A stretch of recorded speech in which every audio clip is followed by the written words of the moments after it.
व्यासकृतं श्रीपितृस्तोत्रम् जाबालिरुवाच गुरून् वद महाभाग वेदव्यास जगद्गुरो गुरूणां तारतम्यं च कस्मात् किं फलमुच्यते। व्यास उवाच माता पिता गुरुः श्रेयान् ज्येष्ठभ्राता पितामहः श्वशुरो मातुलश्चैव तथा मातामहः स्मृतः पितुर्ज्येष्ठः कनिष्ठश्च भ्राता ज्येष्ठा निजस्वसा पितुः स्वसा जनन्याश्च स्वसा गुरुजनः स्मृताः पत्न्यः पितामहादीनां तथैव गुरवः स्मृताः एतेषु हि पिता श्रेयान् गुरुरेव महागुरुः। पिता धर्मः पिता स्वर्गः पिता हि परमं तपः पितरिप्रीतिमापन्ने प्रीयन्ते सर्वदेवताः पिता यस्य क्वचिद्दृष्टो न तस्य कस्यचिद् गतिः जपोदानं तपो होमः स्नानं तीर्थक्रियाविधिः वृथैव तस्य सर्वाणि कर्माण्यन्यानि कानिचित् करोति सर्वदेवेश पितरं चानुतप्ययः अनुतापः पितुस्तीव्रं विषं दहति यमसुतं जपादि विफलं तत्र दग्धशुत्तप्तबीजवत् पित्रर्थे पुण्यकर्माणि कुर्यात् सर्वाणि सत्सुतः तेनाननुमतोऽप्येवं कुर्वन्नेवावसीदति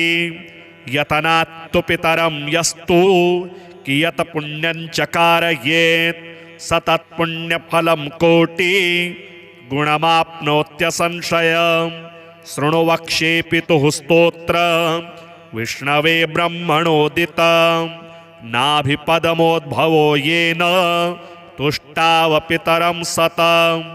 ब्रह्मोवाच ॐ नमः पित्रे जन्मदात्रे सर्वदेवमयाय च सुखदाय प्रसन्नाय सुप्रीताय महात्मने सर्वयज्ञस्वरूपाय स्वर्गाय परमेष्ठिने सर्वतीर्थावलोकाय करुणासागराय च नमः सदाशुतोषाय शिवरूपाय ते नमः सदा पराधक्षमिणे सुखाय सुखदाय च दुर्लभं मानुषमिदं येन लब्धं मया वपुः संभावनीयं धर्मार्थे तस्मै पित्रे नमो नमः। तीर्थस्नानतपोहोम जपादि यस्य दर्शनं महागुरोश्च गुरवे तस्मै पित्रे नमो नमः। यस्य प्रणामस्तवनात् कोटिशः पितृतर्पणम् अश्वमेधशतैस्तुल्यं तस्मै पित्रे नमो नमः। इदं स्तोत्रं पितुः पुण्यं यः पठेत् प्रयतो नरः प्रत्यहं प्रातरुत्थाय पितृश्राद्धदिनेऽपि च स्वजन्मदिवसे साक्षात् पितुरग्रे स्थितोऽपि वा न तस्य दुर्लभं किञ्चित् सर्वज्ञतादिवाञ्छितं नानापकर्म कृत्वापि यः स्तौति पितरं सुतः स ध्रुवं प्रविधायैव प्रायश्चित्तं सुखी भवेत्। पितुः प्रीतिकरो नित्यं सर्वकर्माण्यथार्हति गुरून् वद महाभाग वेदव्यास जगद्गुरो गुरूणां तारतम्यं च कस्मात् किं फलमुच्यते। व्यास उवाच माता पिता गुरुः श्रेयान् ज्येष्ठभ्राता पितामहः श्वशुरो मातुलश्चैव तथा मातामहः स्मृतः पितुर्ज्येष्ठः कनिष्ठश्च भ्राता ज्येष्ठा निजस्वसा पितुः स्वसा जनन्याश्च स्वसा गुरुजनः स्मृताः पत्न्यः पितामहादीनां तथैव गुरवः स्मृताः एतेषु हि पिता श्रेयान् गुरुरेव महागुरुः पिता धर्मः पिता स्वर्गः पिता हि परमं तपः पितरिप्रीतिमापन्ने प्रीयन्ते सर्वदेवताः पिता यस्य क्वचिद्दृष्टो न तस्य कस्यचिद् गतिः जपोदानं तपो होमः स्नानं तीर्थक्रियाविधिः वृथैव तस्य सर्वाणि कर्माण्यन्यानि कानिचित् करोति सर्वदेवेश पितरं चानुतप्ययः अनुतापः पितुस्तीव्रं विषं दहति यं सुतं जपादि विफलं तत्र दग्धशुत्तप्तबीजवत् पित्रर्थे पुण्यकर्माणि कुर्यात् सर्वाणि सत्सुतः तेनाननुमतोऽप्येवं कुर्वन्नेवावसीदति यतनात्तु पितरं यस्तु कियत् पुण्यं चकारयेत् स तत्पुण्यफलं कोटि गुणमाप्नोत्यसंशयम् शृणु वक्ष्ये पितुः स्तोत्रम् विष्णवे ब्रह्मणोदितं नाभिपदमोद्भवो येन तुष्टाव पितरं सतं ब्रह्मोवाच ॐ नमः पित्रे जन्मदात्रे सर्वदेवमयाय च सुखदाय प्रसन्नाय सुप्रीताय महात्मने सर्वयज्ञस्वरूपाय स्वर्गाय परमेष्ठिने सर्वतीर्थावलोकाय करुणासागराय च नमः सदाशुतोषाय शिवरूपाय ते नमः सदापराधक्षमिणे सुखाय सुखदाय च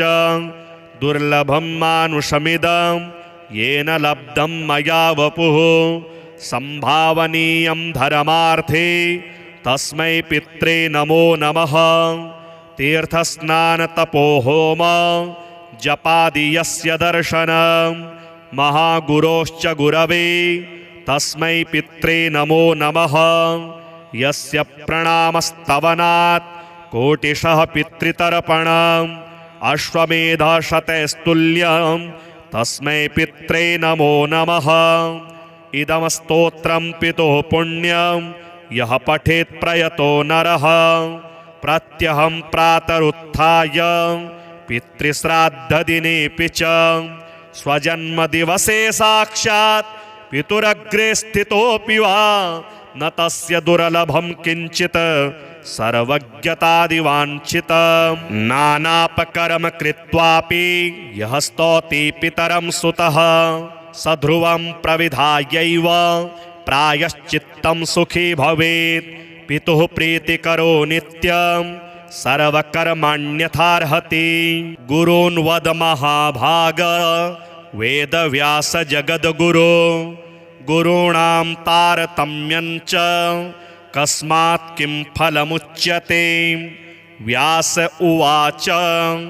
माता पिता गुरुः श्रेयान् ज्येष्ठभ्राता पितामहः श्वशुरो मातुलश्चैव तथा मातामहः स्मृतः पितुर्ज्येष्ठः कनिष्ठश्च भ्राता ज्येष्ठा निजस्वसा पितुः स्वसा जनन्याश्च स्वसा गुरुजनः स्मृताः पत्न्यः पितामहादीनां तथैव गुरवः स्मृताः एतेषु हि पिता श्रेयान् गुरुरेव महागुरुः पिता धर्मः पिता स्वर्गः पिता हि परमं तपः पितरिप्रीतिमापन्ने प्रीयन्ते सर्वदेवताः पिता यस्य क्वचिद्दृष्टो न तस्य कस्यचिद् गतिः जपोदानं तपो होमः स्नानं तीर्थक्रियाविधिः वृथैव तस्य सर्वाणि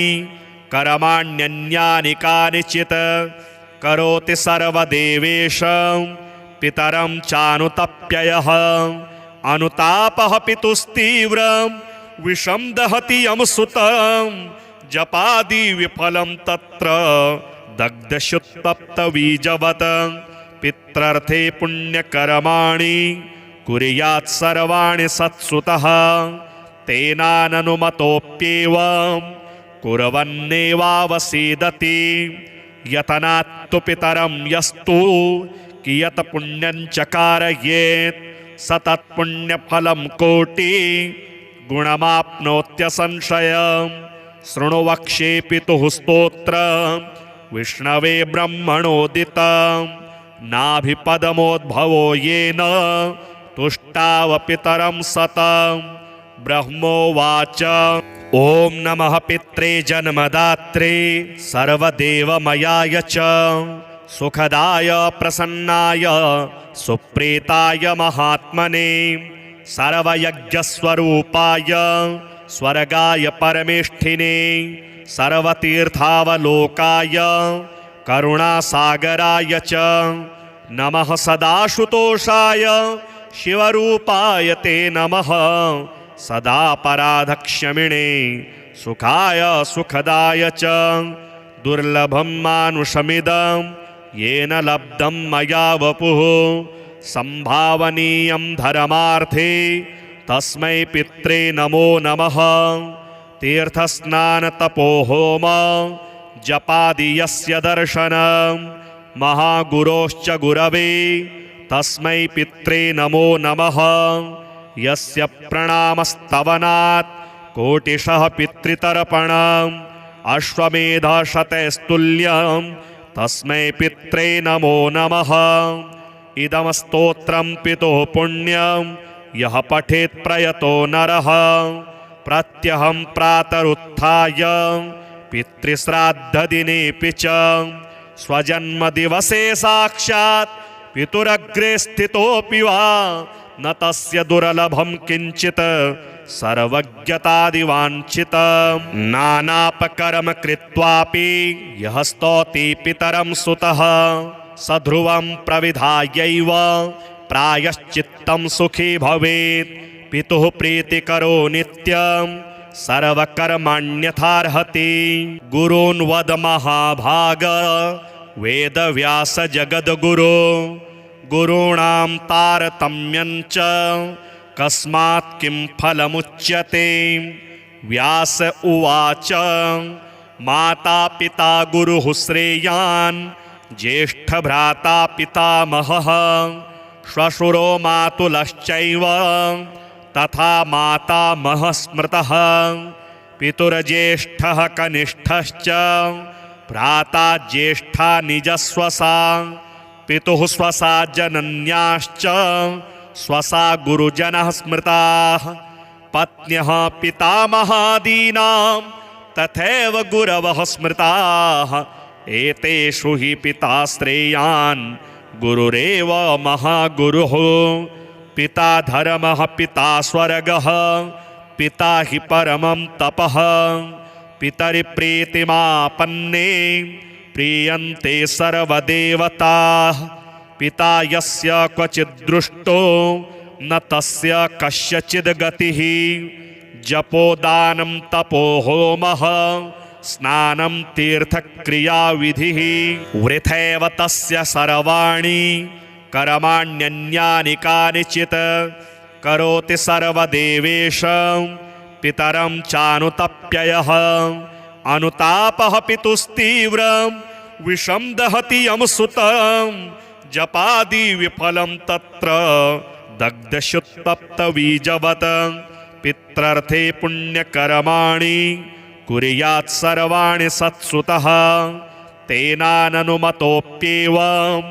कुर्वन्नेवावसीदति यतनात्तु पितरं यस्तु कियत् पुण्यं चकारयेत् स तत्पुण्यफलं कोटि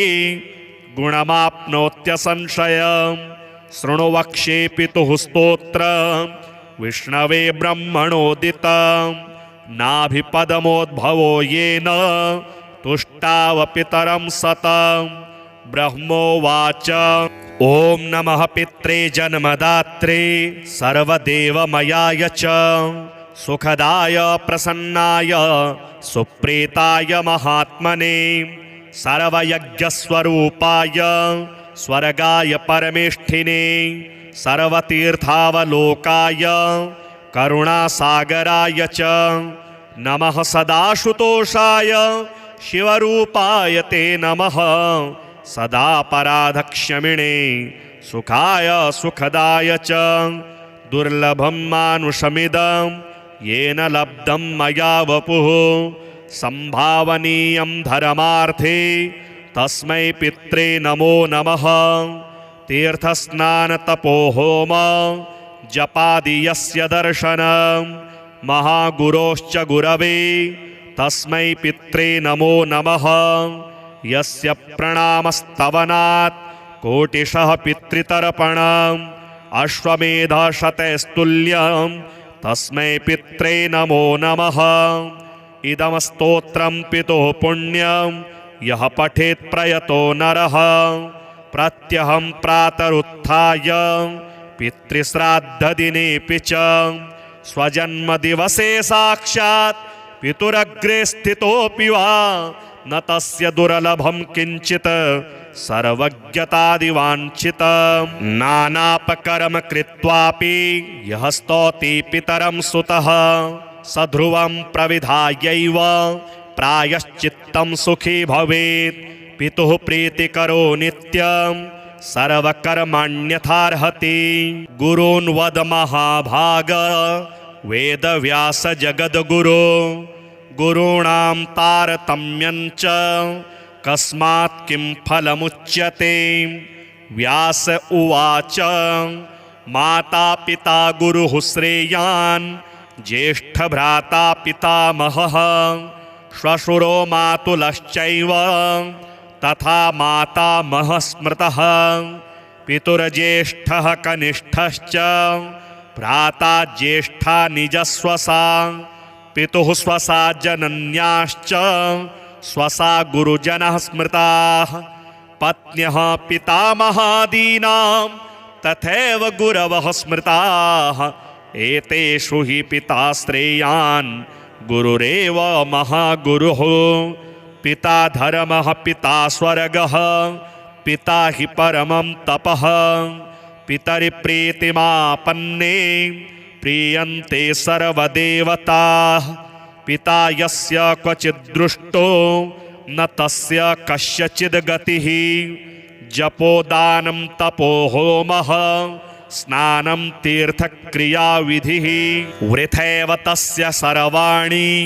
कर्माण्यन्यानि कानिचित् करोति सर्वदेवेश पितरं चानुतप्ययः अनुतापः पितुस्तीव्रं विषं दहति यमसुतं जपादि विफलं तत्र दग्धशुत्तप्तबीजवत् पित्रर्थे पुण्यकर्माणि कुर्यात् सर्वाणि सत्सुतः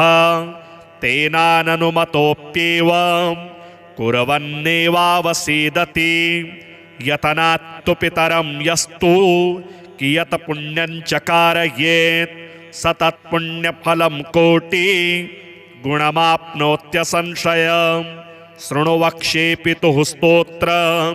विष्णवे ब्रह्मणोदितं नाभिपदमोद्भवो येन तुष्टाव पितरं सतं ब्रह्मोवाच ॐ नमः पित्रे जन्मदात्रे सर्वदेवमयाय च सुखदाय प्रसन्नाय सुप्रीताय महात्मने सर्वयज्ञस्वरूपाय स्वर्गाय परमेष्ठिने सर्वतीर्थावलोकाय करुणासागराय च नमः सदाशुतोषाय शिवरूपाय ते नमः सदा पराधक्षमिणे सुखाय सुखदाय च दुर्लभं मानुषमिदं येन लब्धं मया वपुः संभावनीयं धर्मार्थे तस्मै पित्रे नमो नमः तीर्थस्नानतपोहोम जपादि यस्य दर्शनं महागुरोश्च गुरवे तस्मै पित्रे नमो नमः यस्य प्रणामस्तवनात् कोटिशः पितृतर्पणम् अश्वमेधशतैस्तुल्यं तस्मै पित्रे नमो नमः। इदं स्तोत्रं पितुः पुण्यं यः पठेत् प्रयतो नरः प्रत्यहं प्रातरुत्थाय पितृश्राद्धदिनेऽपि च स्वजन्मदिवसे साक्षात् पितुरग्रे स्थितोऽपि वा न तस्य दुर्लभं किञ्चित् सर्वज्ञतादिवाञ्छितं नानापकर्म कृत्वापि यः स्तौति पितरं सुतः स ध्रुवं प्रविधायैव प्रायश्चित्तं सुखी भवेत्। पितुः प्रीतिकरो नित्यं सर्वकर्माण्यथार्हति। गुरून् वद महाभाग वेदव्यास जगद्गुरो गुरूणां तारतम्यं च कस्मात् किं फलमुच्यते। व्यास उवाच माता पिता गुरुः श्रेयान् ज्येष्ठभ्राता पितामहः श्वशुरो मातुलश्चैव तथा मातामहः स्मृतः। पितुर्ज्येष्ठः कनिष्ठश्च भ्राता ज्येष्ठा निजस्वसा पितुः स्वसा जनन्याश्च स्वसा गुरुजनः स्मृताः। पत्न्यः पितामहादीनां तथैव गुरवः स्मृताः। एतेषु हि पिता श्रेयान् गुरुरेव महागुरुः। पिता धर्मः पिता स्वर्गः पिता हि परमं तपः। पितरिप्रीतिमापन्ने प्रीयन्ते सर्वदेवताः। पिता यस्य क्वचिद्दृष्टो न तस्य कस्यचिद् गतिः। जपोदानं तपो होमः स्नानं तीर्थक्रियाविधिः। वृथैव तस्य सर्वाणि कर्माण्यन्यानि कानिचित् करोति सर्वदेवेश पितरं चानुतप्ययः। अनुतापः पितुस्तीव्रं विषं दहति यमसुतं जपादि विफलं तत्र दग्धशुत्तप्तबीजवत्। पित्रर्थे पुण्यकर्माणि कुर्यात् सर्वाणि सत्सुतः तेनाननुमतोऽप्येवं कुर्वन्नेवावसीदति। यतनात्तु पितरं यस्तु कियत् पुण्यं चकारयेत् स तत्पुण्यफलं कोटि गुणमाप्नोत्यसंशयम्। शृणु वक्ष्ये पितुः स्तोत्रं विष्णवे ब्रह्मणोदितं नाभिपदमोद्भवो येन तुष्टाव पितरं सतं। ब्रह्मोवाच ॐ नमः पित्रे जन्मदात्रे सर्वदेवमयाय च सुखदाय प्रसन्नाय सुप्रीताय महात्मने सर्वयज्ञस्वरूपाय स्वर्गाय परमेष्ठिने सर्वतीर्थावलोकाय करुणासागराय च नमः। सदाशुतोषाय शिवरूपाय ते नमः। सदा पराधक्षमिणे सुखाय सुखदाय च दुर्लभं मानुषमिदं येन लब्धं मया वपुः संभावनीयं धर्मार्थे तस्मै पित्रे नमो नमः। तीर्थस्नानतपोहोम जपादि यस्य दर्शनं महागुरोश्च गुरवे तस्मै पित्रे नमो नमः। यस्य प्रणामस्तवनात् कोटिशः पितृतर्पणम् अश्वमेधशतैस्तुल्यं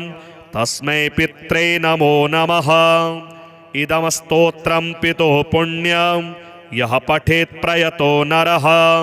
प्रत्यहं प्रातरुत्थाय पितृश्राद्धदिनेऽपि च स्वजन्मदिवसे साक्षात् पितुरग्रे स्थितोऽपि वा न तस्य दुर्लभं किञ्चित् सर्वज्ञतादिवाञ्छितं नानापकर्म कृत्वापि यः स्तौति पितरं सुतः स ध्रुवं प्रविधायैव प्रायश्चित्तं सुखी भवेत्। पितुः प्रीतिकरो नित्यं सर्वकर्माण्यथार्हति। गुरून् वद महाभाग वेदव्यास जगद्गुरो गुरूणां तारतम्यं च कस्मात् किं फलमुच्यते। व्यास उवाच माता पिता गुरुः श्रेयान् ज्येष्ठभ्राता पितामहः श्वशुरो मातुलश्चैव तथा मातामहः स्मृतः पितुर्ज्येष्ठः कनिष्ठश्च भ्राता ज्येष्ठा निजस्वसा पितुः स्वसा जनन्याश्च स्वसा गुरुजनः स्मृताः पत्न्यः पितामहादीनां तथैव गुरवः स्मृताः एतेषु हि पिता श्रेयान् गुरुरेव महागुरुः पिता धर्मः पिता स्वर्गः पिता हि परमं तपः पितरिप्रीतिमापन्ने प्रीयन्ते सर्वदेवताः पिता यस्य क्वचिद्दृष्टो न तस्य कस्यचिद् गतिः जपोदानं तपो होमः स्नानं तीर्थक्रियाविधिः वृथैव तस्य सर्वाणि कर्माण्यन्यानि कानिचित् करोति सर्वदेवेश पितरं चानुतप्ययः अनुतापः पितुस्तीव्रं विषं दहति यमसुतं जपादि विफलं तत्र दग्धशुत्तप्तबीजवत् पित्रर्थे पुण्यकर्माणि कुर्यात् सर्वाणि सत्सुतः तेनाननुमतोऽप्येवं कुर्वन्नेवावसीदति यतनात्तु पितरं यस्तु कियत् पुण्यं चकारयेत् स तत्पुण्यफलं कोटि गुणमाप्नोत्यसंशयम् शृणु वक्ष्ये पितुः स्तोत्रं विष्णवे ब्रह्मणोदितं नाभिपदमोद्भवो येन तुष्टाव पितरं सतं ब्रह्मोवाच ॐ नमः पित्रे जन्मदात्रे सर्वदेवमयाय च सुखदाय प्रसन्नाय सुप्रीताय महात्मने सर्वयज्ञस्वरूपाय स्वर्गाय परमेष्ठिने सर्वतीर्थावलोकाय करुणासागराय च नमः सदाशुतोषाय शिवरूपाय ते नमः सदा पराधक्षमिणे सुखाय सुखदाय च दुर्लभं मानुषमिदं येन लब्धं मया वपुः संभावनीयं धर्मार्थे तस्मै पित्रे नमो नमः तीर्थस्नानतपोहोम जपादि यस्य दर्शनं महागुरोश्च गुरवे तस्मै पित्रे नमो नमः यस्य प्रणामस्तवनात् कोटिशः पितृतर्पणम् अश्वमेधशतैस्तुल्यं तस्मै पित्रे नमो नमः इदं स्तोत्रं पितुः पुण्यं यः पठेत् प्रयतो नरः प्रत्यहं प्रातरुत्थाय पितृश्राद्धदिनेऽपि च स्वजन्मदिवसे साक्षात् पितुरग्रे स्थितोऽपि वा न तस्य दुर्लभं किञ्चित् सर्वज्ञतादिवाञ्छितं नानापकर्म कृत्वापि यः स्तौति पितरं सुतः स ध्रुवं प्रविधायैव प्रायश्चित्तं सुखी भवेत् पितुः प्रीतिकरो नित्यं सर्वकर्मण्यथार्हति गुरून् वद महाभाग वेदव्यास जगद्गुरो गुरूणां तारतम्यं च कस्मात् किं फलमुच्यते व्यास उवाच माता पिता गुरुः श्रेयान् ज्येष्ठभ्राता पितामहः श्वशुरो मातुलश्चैव तथा मातामहः स्मृतः पितुर्ज्येष्ठः कनिष्ठश्च भ्राता ज्येष्ठा निजस्वसा पितुः स्वसा जनन्याश्च स्वसा गुरुजनः स्मृताः पत्न्यः पितामहादीनां तथैव गुरवः स्मृताः एतेषु हि पिता श्रेयान् गुरुरेव महागुरुः पिता धर्मः पिता स्वर्गः पिता हि परमं तपः पितरिप्रीतिमापन्ने प्रीयन्ते सर्वदेवताः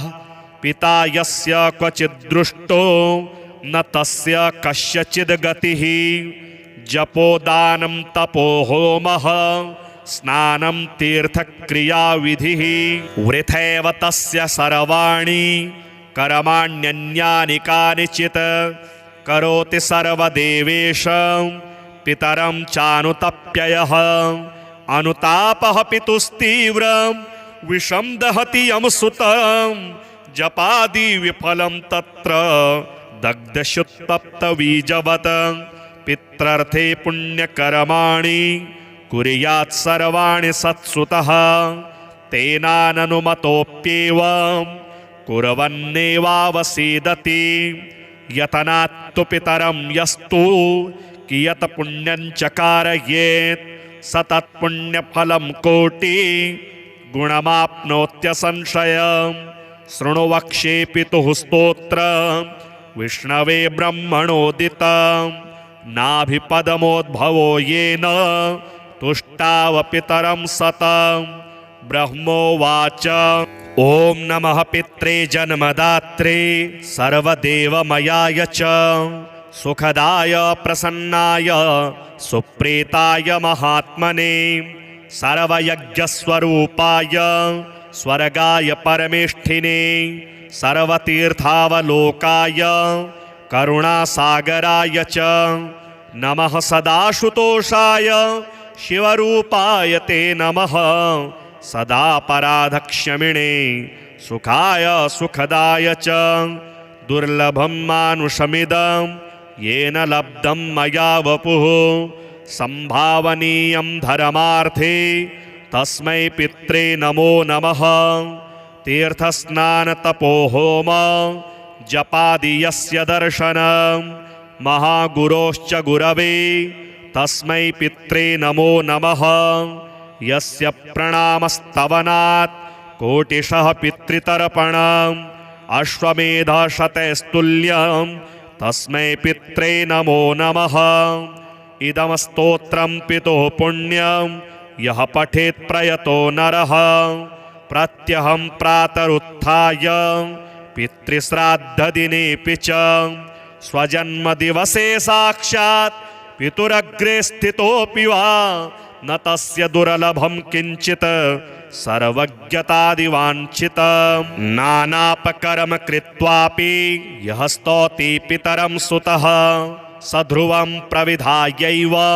प्रायश्चित्तं सुखी भवेत् पितुः प्रीतिकरो नित्यं सर्वकर्माण्यथार्हति गुरून् वद महाभाग वेदव्यास जगद्गुरो गुरूणां तारतम्यं च कस्मात् किं फलमुच्यते व्यास उवाच माता पिता गुरुः श्रेयान् ज्येष्ठभ्राता पितामहः श्वशुरो मातुलश्चैव तथा मातामहः स्मृतः पितुर्ज्येष्ठः कनिष्ठश्च भ्राता ज्येष्ठा निजस्वसा पितुः स्वसा जनन्याश्च स्वसा गुरुजनः स्मृताः पत्न्यः पितामहादीनां तथैव गुरवः स्मृताः एतेषु हि पिता श्रेयान् गुरुरेव महागुरुः पिता धर्मः पिता स्वर्गः पिता हि परमं तपः पितरिप्रीतिमापन्ने प्रीयन्ते सर्वदेवताः पिता यस्य क्वचिद्दृष्टो न तस्य कस्यचिद् गतिः जपोदानं तपो होमः स्नानं तीर्थक्रियाविधिः वृथैव तस्य सर्वाणि कर्माण्यन्यानि कानिचित् करोति सर्वदेवेश पितरं चानुतप्ययः अनुतापः पितुस्तीव्रं विषं दहति यमसुतं जपादि विफलं तत्र दग्धशुत्तप्तबीजवत् पित्रर्थे पुण्यकर्माणि कुर्यात् सर्वाणि सत्सुतः तेनाननुमतोऽप्येवं कुर्वन्नेवावसीदति यतनात्तु पितरं यस्तु कियत् पुण्यं चकारयेत् सतत्पुण्यफलं कोटि गुणमाप्नोत्यसंशयम् शृणु वक्ष्ये पितुः स्तोत्रम् विष्णवे ब्रह्मणोदितं नाभिपदमोद्भवो येन तुष्टावपितरं सतं ब्रह्मोवाच ॐ नमः पित्रे जन्मदात्रे सर्वदेवमयाय च सुखदाय प्रसन्नाय सुप्रीताय महात्मने सर्वयज्ञस्वरूपाय स्वर्गाय परमेष्ठिने सर्वतीर्थावलोकाय करुणासागराय च नमः सदाशुतोषाय शिवरूपाय ते नमः सदा पराधक्षमिणे सुखाय सुखदाय च दुर्लभं मानुषमिदं येन लब्धं मया वपुः संभावनीयं धर्मार्थे तस्मै पित्रे नमो नमः तीर्थस्नानतपोहोम जपादि यस्य दर्शनं महागुरोश्च गुरवे तस्मै पित्रे नमो नमः यस्य प्रणामस्तवनात् कोटिशः पितृतर्पणम् अश्वमेधशतैस्तुल्यं तस्मै पित्रे नमो नमः इदं स्तोत्रं पितुः पुण्यं यः पठेत् प्रयतो नरः प्रत्यहं प्रातरुत्थाय पितृश्राद्धदिनेऽपि च स्वजन्मदिवसे साक्षात् पितुरग्रे स्थितोऽपि वा न तस्य दुर्लभं किञ्चित्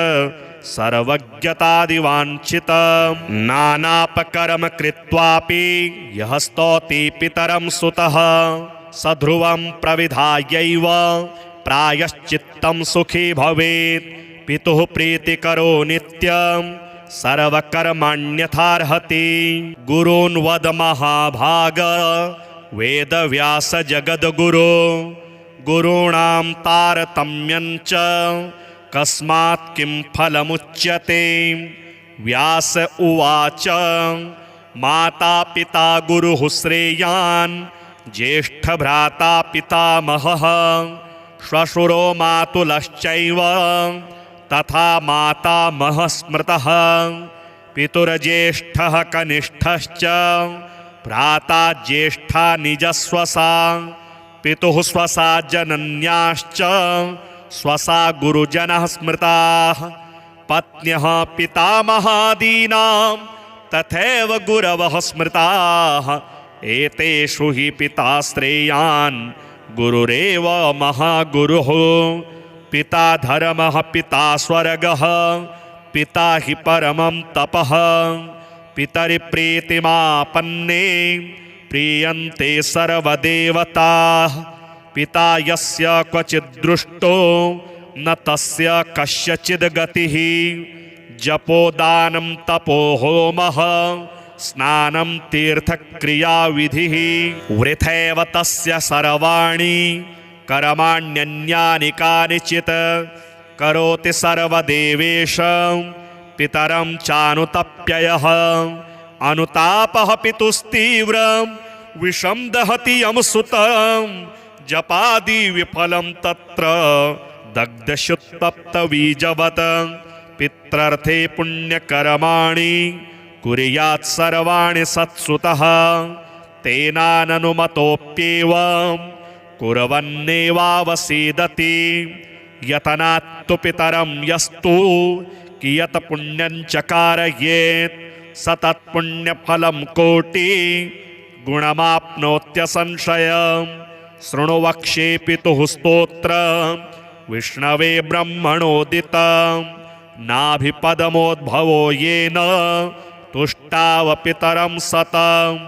ब्रह्मोवाच ॐ नमः पित्रे जन्मदात्रे सर्वदेवमयाय च सुखदाय प्रसन्नाय सुप्रीताय महात्मने सर्वयज्ञस्वरूपाय स्वर्गाय परमेष्ठिने सर्वतीर्थावलोकाय करुणासागराय च नमः सदाशुतोषाय शिवरूपाय ते नमः सदा पराधक्षमिणे सुखाय सुखदाय च दुर्लभं मानुषमिदं येन लब्धं मया वपुः संभावनीयं धर्मार्थे तस्मै पित्रे नमो नमः। तीर्थस्नानतपोहोम जपादि यस्य दर्शनं महागुरोश्च गुरवे तस्मै पित्रे नमो नमः। यस्य प्रणामस्तवनात् कोटिशः पितृतर्पणम् अश्वमेधशतैस्तुल्यं तस्मै पित्रे नमो नमः। इदं स्तोत्रं पितुः पुण्यं यः पठेत् प्रयतो नरः प्रत्यहं प्रातरुत्थाय पितृश्राद्धदिनेऽपि च स्वजन्मदिवसे साक्षात् पितुरग्रे स्थितोऽपि वा न तस्य दुर्लभं किञ्चित् सर्वज्ञतादिवाञ्छितं नानापकर्म कृत्वापि यः स्तौति पितरं सुतः स ध्रुवं प्रविधायैव प्रायश्चित्तं सुखी भवेत्। पितुः प्रीतिकरो नित्यं सर्वकर्मण्यथार्हति। गुरून् वद महाभाग वेदव्यास जगद्गुरो गुरूणां तारतम्यं च कस्मात् किं फलमुच्यते। व्यास उवाच माता पिता गुरुः श्रेयान् ज्येष्ठभ्राता पितामहः श्वशुरो मातुलश्चैव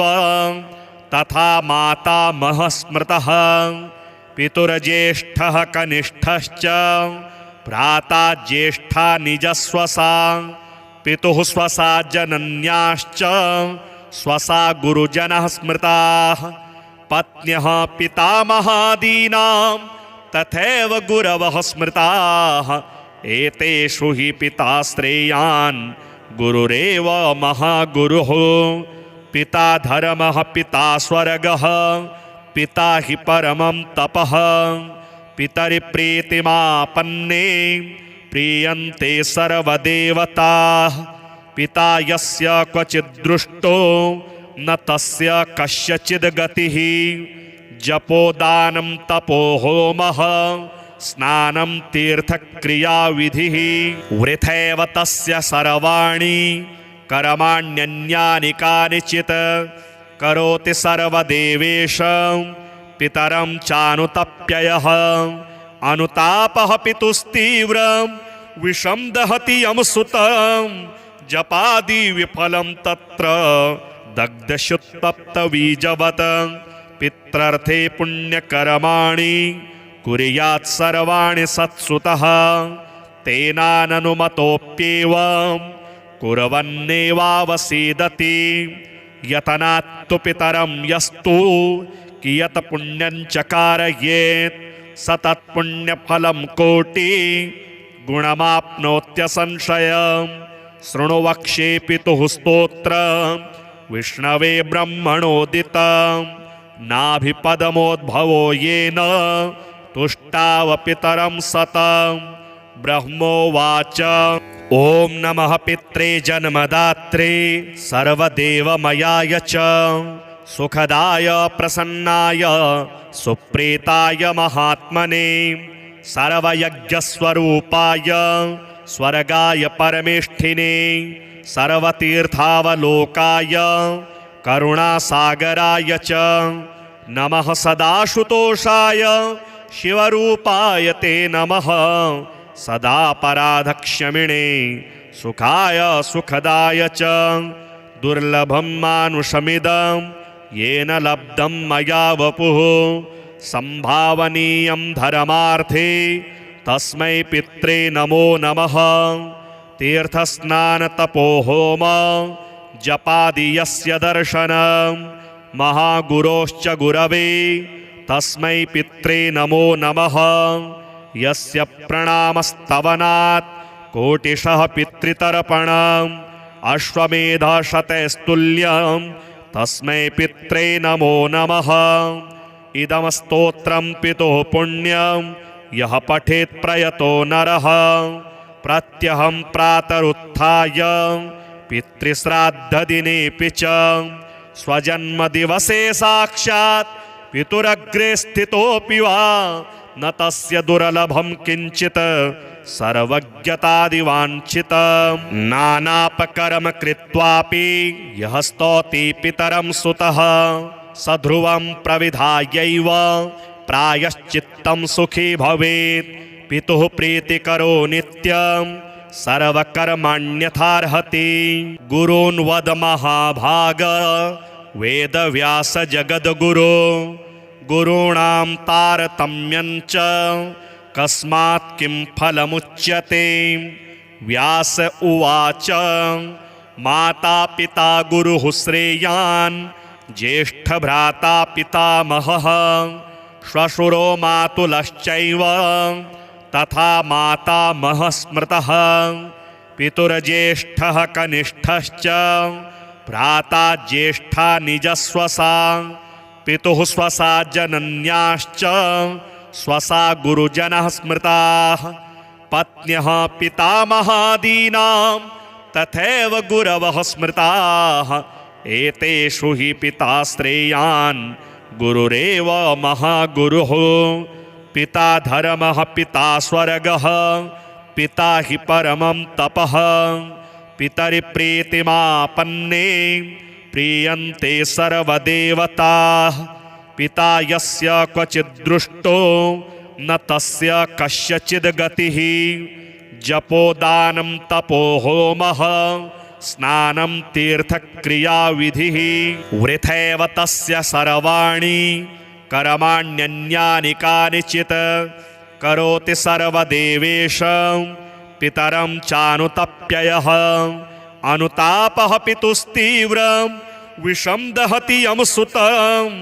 जपादि विफलं तत्र दग्धशुत्तप्तबीजवत्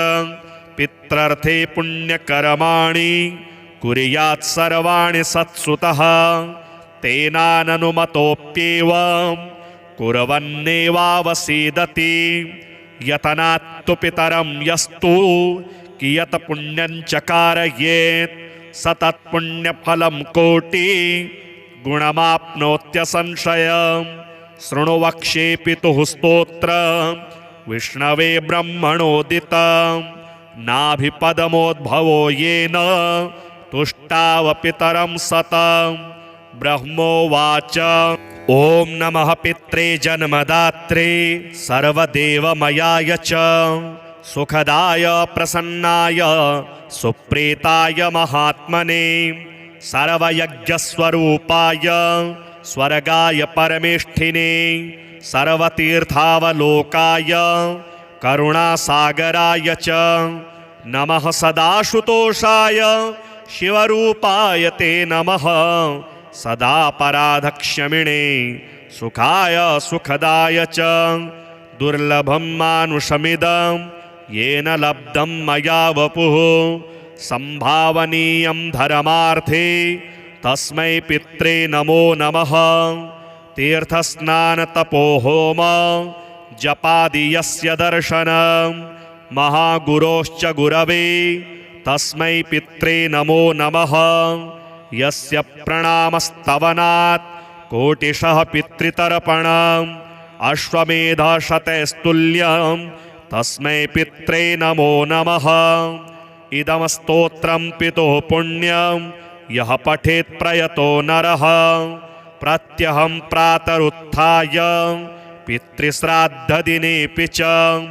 स्वजन्मदिवसे साक्षात् पितुरग्रे स्थितोऽपि वा न तस्य दुर्लभं किञ्चित् सर्वज्ञतादिवाञ्छितं नानापकर्म कृत्वापि यः स्तौति पितरं सुतः स ध्रुवं प्रविधायैव प्रायश्चित्तं सुखी भवेत् पितुः प्रीतिकरो नित्यं सर्वकर्माण्यथार्हति गुरून् वद महाभाग वेदव्यास जगद्गुरो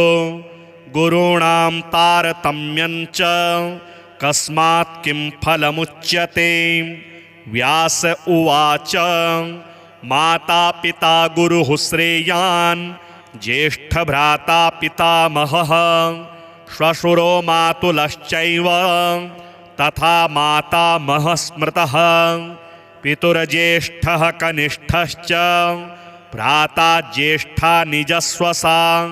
पितुः स्वसा जनन्याश्च स्वसा गुरुजनः स्मृताः पत्न्यः पितामहादीनां तथैव गुरवः स्मृताः एतेषु हि पिता श्रेयान् गुरुरेव महागुरुः पिता धर्मः पिता स्वर्गः पिता हि परमं तपः पितरिप्रीतिमापन्ने प्रीयन्ते सर्वदेवताः पिता यस्य क्वचिद्दृष्टो न तस्य कस्यचिद् गतिः जपोदानं तपो होमः स्नानं तीर्थक्रियाविधिः वृथैव तस्य सर्वाणि कर्माण्यन्यानि कानिचित् करोति सर्वदेवेश पितरं चानुतप्ययः अनुतापः पितुस्तीव्रं विषं दहति यमसुतं जपादि विफलं तत्र दग्धशुत्तप्तबीजवत् पित्रर्थे पुण्यकर्माणि कुर्यात् सर्वाणि सत्सुतः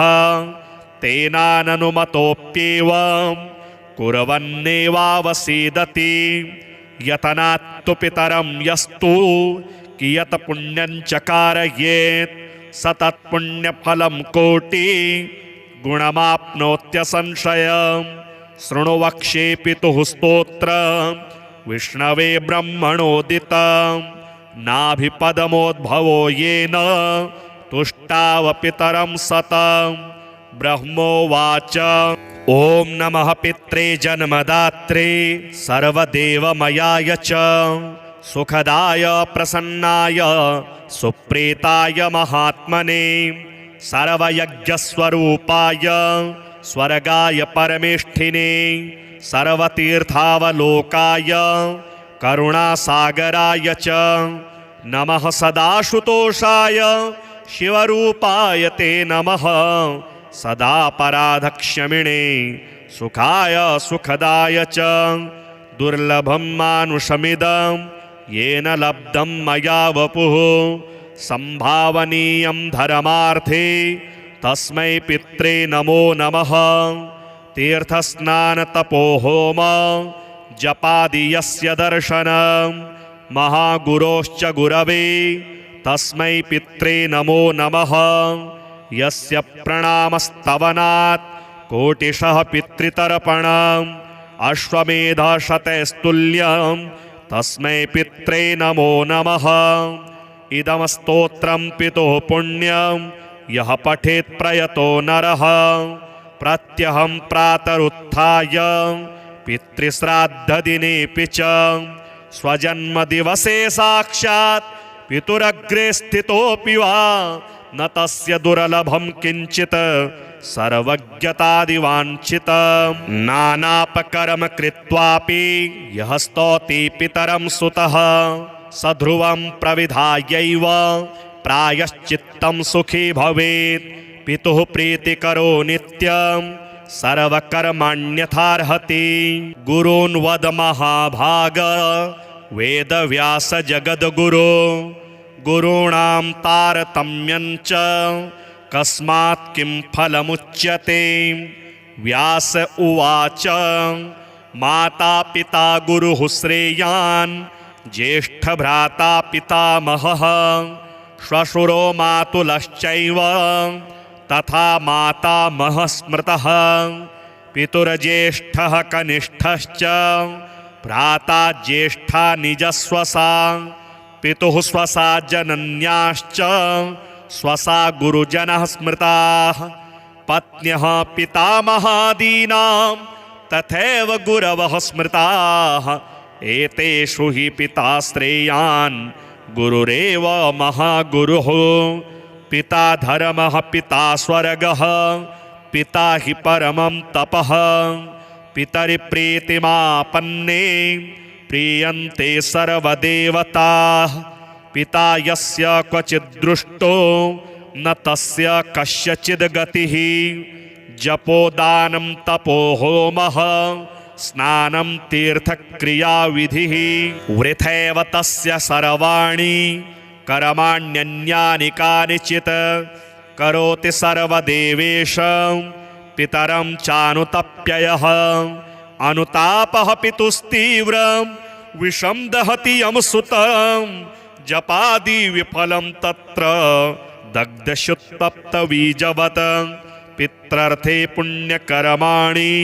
कुर्यात् सर्वाणि सत्सुतः तेनाननुमतोऽप्येवं कुर्वन्नेवावसीदति यतनात्तु पितरं यस्तु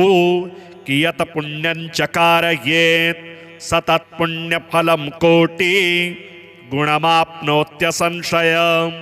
शृणु वक्ष्ये पितुः स्तोत्रम् विष्णवे ब्रह्मणोदितं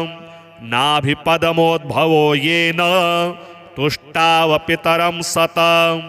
ब्रह्मोवाच ॐ नमः पित्रे जन्मदात्रे सर्वदेवमयाय च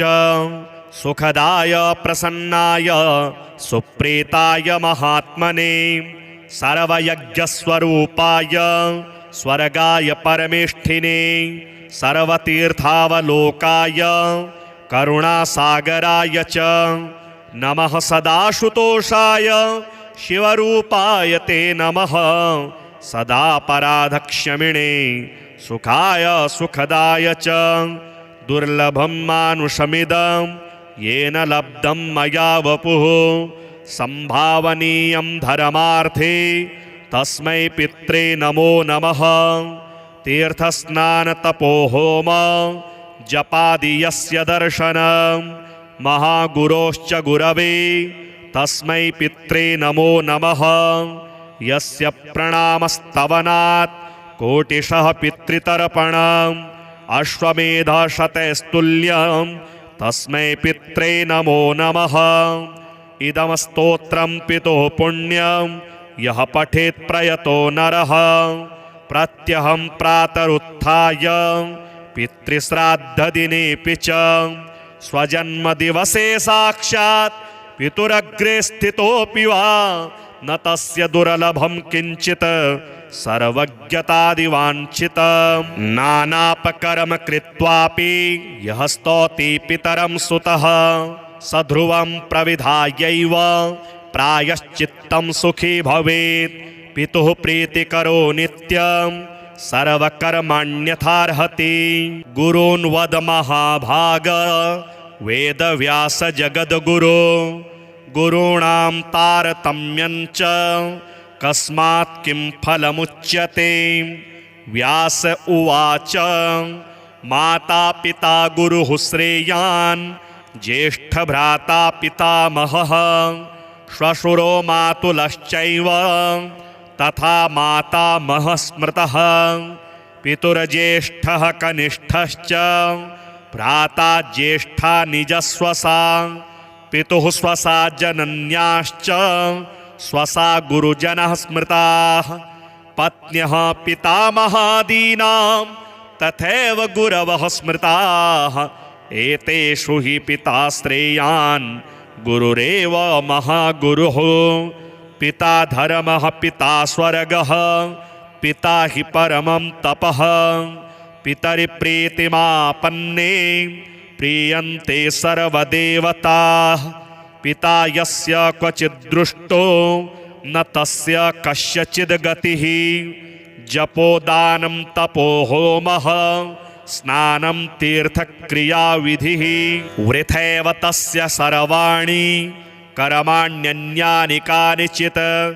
करोति सर्वदेवेश पितरं चानुतप्ययः अनुतापः पितुस्तीव्रं विषं दहति यमसुतं जपादि विफलं तत्र दग्धशुत्तप्तबीजवत् पित्रर्थे पुण्यकर्माणि कुर्यात् सर्वाणि सत्सुतः तेनाननुमतोऽप्येवं कुर्वन्नेवावसीदति यतनात्तु पितरं यस्तु कियत् पुण्यं चकारयेत् स तत्पुण्यफलं कोटि गुणमाप्नोत्यसंशयम् शृणु वक्ष्ये पितुः स्तोत्रम् विष्णवे ब्रह्मणोदितं नाभिपदमोद्भवो येन तुष्टाव पितरं सतं ब्रह्मोवाच ॐ नमः पित्रे जन्मदात्रे सर्वदेवमयाय च सुखदाय प्रसन्नाय सुप्रीताय महात्मने सर्वयज्ञस्वरूपाय स्वर्गाय परमेष्ठिने सर्वतीर्थावलोकाय करुणासागराय च नमः सदाशुतोषाय शिवरूपाय ते नमः सदा पराधक्षमिणे सुखाय सुखदाय च दुर्लभं मानुषमिदं येन लब्धं मया वपुः संभावनीयं धर्मार्थे तस्मै पित्रे नमो नमः तीर्थस्नानतपोहोम जपादि यस्य दर्शनं महागुरोश्च गुरवे तस्मै पित्रे नमो नमः यस्य प्रणामस्तवनात् कोटिशः पितृतर्पणम् अश्वमेधशतैस्तुल्यं तस्मै पित्रे नमो नमः इदं स्तोत्रं पितुः पुण्यं यः पठेत् प्रयतो नरः प्रत्यहं प्रातरुत्थाय पितृश्राद्धदिनेऽपि च स्वजन्मदिवसे साक्षात् पितुरग्रे स्थितोऽपि वा न तस्य दुर्लभं किञ्चित्